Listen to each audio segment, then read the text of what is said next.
Welcome to Pennsylvania Newsmakers, and as always, thanks for watching. Well, we have a couple of the state's leading reporters, and we're going to get into, guess what, the big stories of the week. But first, how about this? The fastest growing demographic in the state of Pennsylvania are folks who are 85 years of age and older. And we're going to talk about senior care in this state. As they say, let's get to it. This is Pennsylvania Newsmakers, a fast-paced, unrehearsed weekly discussion with and about the leaders who shape your world. And now, here's your host, Terry Madonna. Well, we often try to take a look at different situations regarding groups of people in our state. That's one of the things we like to do on this program. And sitting across from me is Zach Schamberg. He's the president and CEO of the Pennsylvania Healthcare Association. They represent a lot of folks in senior care facilities, sometimes just referred to as nursing homes. You hear that? Am I right about that? That's correct. Yeah, nursing homes. And there is no doubt that we have an older population in this state. So the status of senior citizen residents, and when folks go out and kind of look at and take a look at where they, their elderly parents or their grandparents, where they want, it's a huge decision to make. But first, I want to start out with some specifics. The governor of the state and lawmakers are putting the final touches to the next year's fiscal budget. They have to do it by June 30. And there are lots of different organizations that have an interest in the outcome of the budget. So let's put it this way. What have you heard? What's the news about senior care in the state budget? Thanks, Terry, and thanks again for having me. Here's what I'm hearing, and more importantly, here's who I'm hearing from. As I've traveled the state, I've heard from providers of nursing home care. I've heard from caregivers. I've heard from frontline staff. I've heard from the residents of these nursing homes, and I've heard from their families. And I hear this sense of optimism, believe it or not, this sense that maybe this year is the year. That for the first time since 2014, Governor Tom Wolf and the legislature will come together and they will make a meaningful investment in nursing home care. That they will finally adequately fund the Medicaid program for seniors in nursing homes. So let's get this straight. So basically, you're not talking about the actual operations itself, but the maintenance of the building and all of that, but you're essentially talking about a significant program that seniors, when we're talking about Medicaid, we're talking about low income or no income seniors who are eligible for, to go into nursing homes. Is that correct? That's exactly right. And what's interesting is Medicaid affects every facet of long-term care. So investments in staff, investments, as you said, in the buildings, in capital improvements, in technology, in incentives and wages for staff. Medicaid is the #1 payer for nursing home care. So everything that providers do is dependent on that funding. And let's get this straight. Many of the people who are in nursing homes, not all of them, but many of them are in health situations where they cannot be, for a variety of reasons, treated in the home. Now, no one wants to kick, hey, grandparents, hey, parents, go to a nursing home. But at some point, you can't provide the care. That's correct. And I know that your family made that decision. Yeah. And I've told you before that my family made that decision. And frankly, we resisted as long as we could, and we kept my grandfather. We all do. That's correct. We kept my grandfather at home for as long as we could, but he could not be safely cared for at home anymore.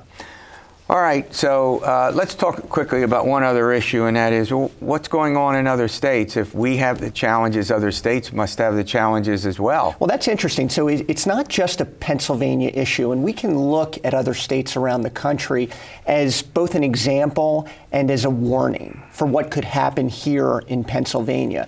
So if you look around the country and you look at states like Wisconsin, or South Dakota, or Texas, or Nebraska, or in the Northeast, Connecticut, Maine. All those states have one thing in common, and that's nursing home closures due to low Medicaid reimbursement. So again, when you're being reimbursed $8.35 an hour to care for a senior. Yeah. And you've cut to the bone, and you can invest in staff, and you can invest in the buildings, and you can invest in care. Sure. What do? Sure. You have to close. And I'm afraid that that could happen here in Pennsylvania. All right, we got to run to a break. When we come back, I want to talk about the current landscape of nursing and see if we can get some perspective on that, and we'll do that after these words.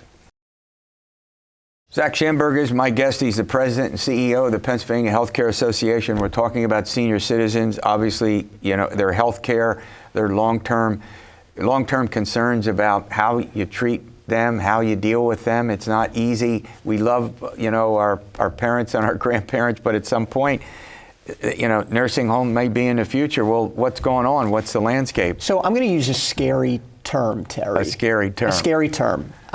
It's the silver tsunami. I got that. Go ahead. And let me tell you about the silver tsunami. So in about 3 to 5 years, the baby boomers are going to age into the demographic that is most in need of long-term care. And when I look at Pennsylvania and our long-term care continuum, we are in the perfect storm right now. And I'm going to focus on 4 storm clouds within this perfect storm. One is what we've already talked about, and that's Medicaid funding. Medicaid funding. The Medicaid reimbursement rate has just not kept up with rising costs. The second is the legal climate. There are very limited protections currently for long-term care providers in Pennsylvania. And we spend more than 100 million Medicaid dollars of those very limited Medicaid dollars already to defend lawsuits. The third storm cloud is the regulatory climate, and there is a focus from both Harrisburg and Washington, D.C.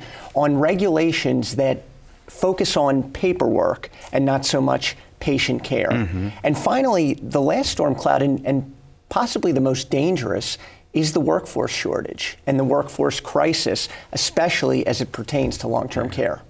Well, the last point is true for many industries right now, with employers just begging for people who have the right kind of qualifications. So are these the sort of the fundamental obstacles that you think exist right now as far as nursing homes are?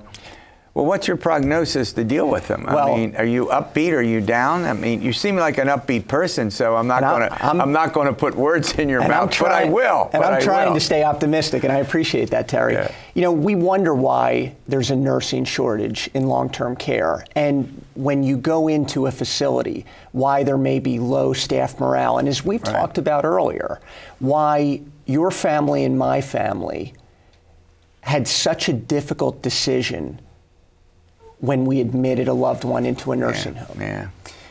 And I look at the media in general, and I think about the stories over the last few weeks that I've seen made public as it pertains to nursing homes and long-term care.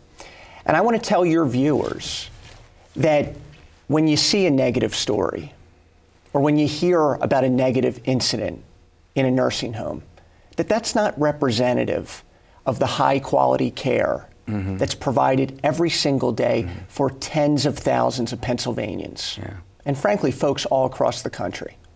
Yeah, well, it's not it's a hugely difficult decision to make, and as you point out, there are a number of obstacles, and who knows if there'll be enough facilities ultimately to take care of this aging population. That's another consideration. That's exactly right. And again, if we look at what's happening in other states, I would say to our elected officials, our lawmakers, our governor, it's time to make the investment now in this year's state budget. Well, thanks for coming on, and come back and keep us updated on the progress, particularly with the legislature. We'll know in a couple of weeks when the legislature finally gets to the budget.